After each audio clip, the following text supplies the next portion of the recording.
It'd be dishonest to give them skulls that weren't buried. Return of the Living Dead Part 2, the sequel to the movie that didn't really need a sequel. The plot of this movie pretty much follows the plot of the first movie, except where the first one was horror with a little comedy thrown in, this one's comedy with some horror thrown in. It's a different type of movie, but it's not bad, so let's get to it. The movie opens with a voiceover explaining the origins of 2,4,5-trioxin. That's that magical chemical that sparked off the events of the first movie. They apparently also created the word reactification in the process. According to reports, the chemical was a catalyst in genetic reactification. It goes on to say that the Army abandoned all testing when it proved to be too volatile, and finishes by claiming that the Army has destroyed all traces of trioxin. We hear this while we see some Army-looking guys giving Army-looking signals and a fleet of Army-looking trucks driving out of the darkness. One of the trucks is carrying some canisters that look awfully familiar. Aside from proving that the Army lied about destroying all the trioxin, it also goes on to show, at least in this universe, that the Army is incompetent, and it shows this by the driver of that truck listening to headphones, smoking pot, and generally not paying attention to what the hell he's doing. This seems to be a theme in this movie series. Hey, these things don't leak, do they? Leak? Hell no. These things were made by the U.S. Army Corps of Engineers. So the straps holding the canisters in place comes loose, some of them tumble out onto the road, and one of them lands in the river. We cut to Jesse, who's looking out the window at two neighborhood bullies, Billy and Johnny. He goes under his bed, pulls out a box full of comic books, rifles through them, finds the one he wants, and heads outside. He gives the comic book to Billy, and Billy tells him that he's now officially in the club. At first, Jesse wants to back out, but they said they already voted and he's in. So now he has to go see the clubhouse. The clubhouse that happens to be in a mausoleum. They keep those in cemeteries. Jesse chickens out and runs and hides in a storm drain. Billy and Johnny chase after him and eventually find him. And it's just about the time when Billy's about to pummel him from running away that Johnny notices Jesse was hiding behind a suspicious-looking canister. They open the lid to reveal a window. Behind that window, of course, is a rotting corpse. So all three of them freak out and run away. Now, Jesse wants to call the Army because, of course, the Army's number is stenciled on the side of the tank, just like in the first one. But Billy and Johnny say no way, and to keep him from doing this, they lock him in a mausoleum. You're not gonna tell him about this, see? You know why? Because you won't be able to. Cut to a van pulling up outside of the cemetery, and here we meet Ed, Joey, and Brenda. Do any of these people look familiar to you? We learn that Ed is a grave robber, and this is Joey's first night on the job. Brenda's job is to stay with the van until they're done. Gee, that sounds really exciting. Back in the mausoleum, Jesse notices that the skylight's busted, so he decides it might be a good idea to try to climb out with the help of a coffin. It doesn't go as well as he probably hoped it would.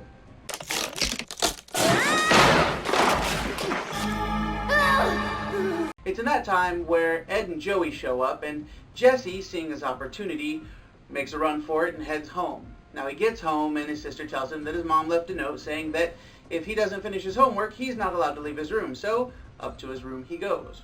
Cut back to the storm drain and we see Billy and Johnny messing with the tank again.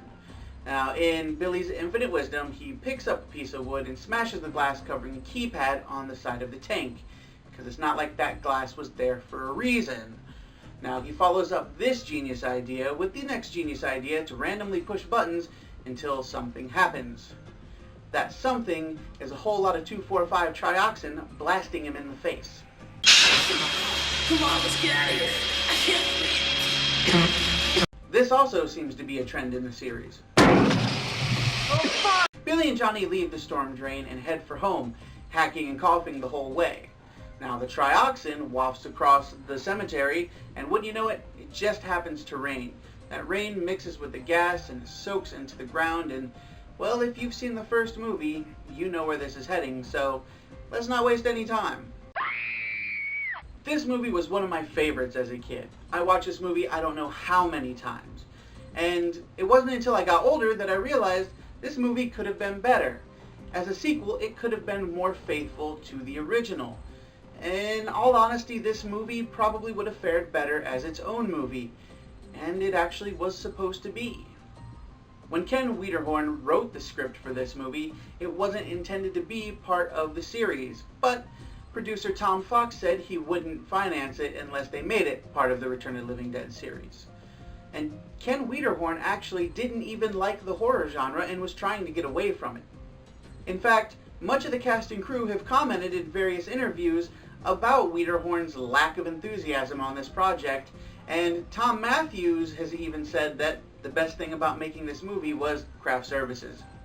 Aside from that, this movie's still pretty good, just in a different way. And I realize now that the reason it appealed to me as a kid is because it's really a slapstick comedy hidden inside of a horror movie. Hell, the promotion for this movie was even geared toward younger audiences. To start with, the Tar Man is a little more cartoony in this movie. I think it's the eyes.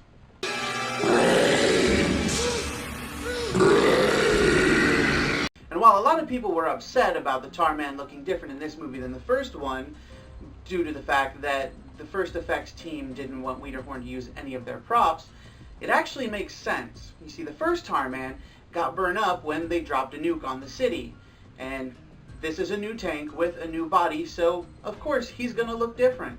No, duh! The other zombies in this movie are a lot less frightening. Most of them are wearing masks, and you can tell. Just had this car wet.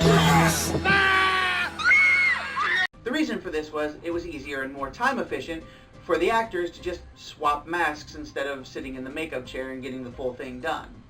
You can see it when the zombies are first crawling out of the ground. Something around the eyes just doesn't look right. Of course, this is also the scene where the movie establishes itself as a slapstick comedy.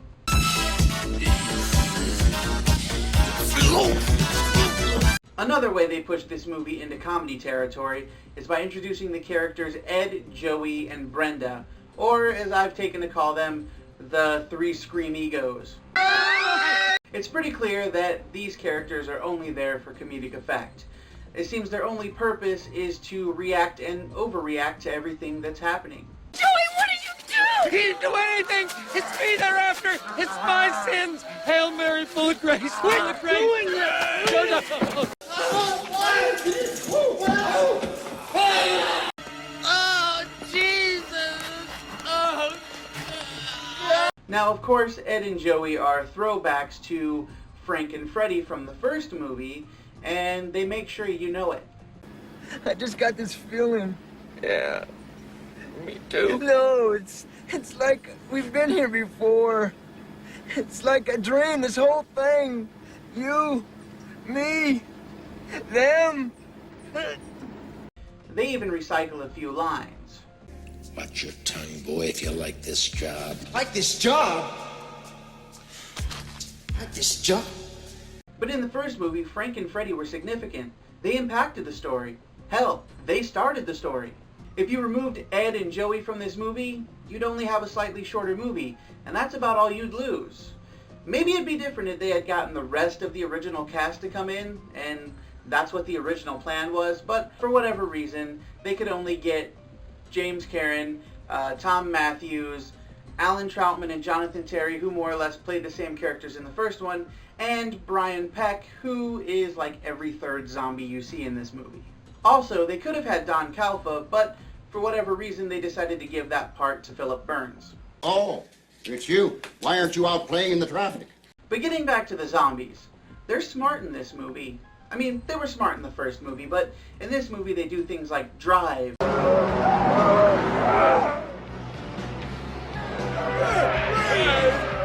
and aerobics. 3 next to the front is 1, 2, 3 again. 1, 2, 3 now single count front up and side reach up and out.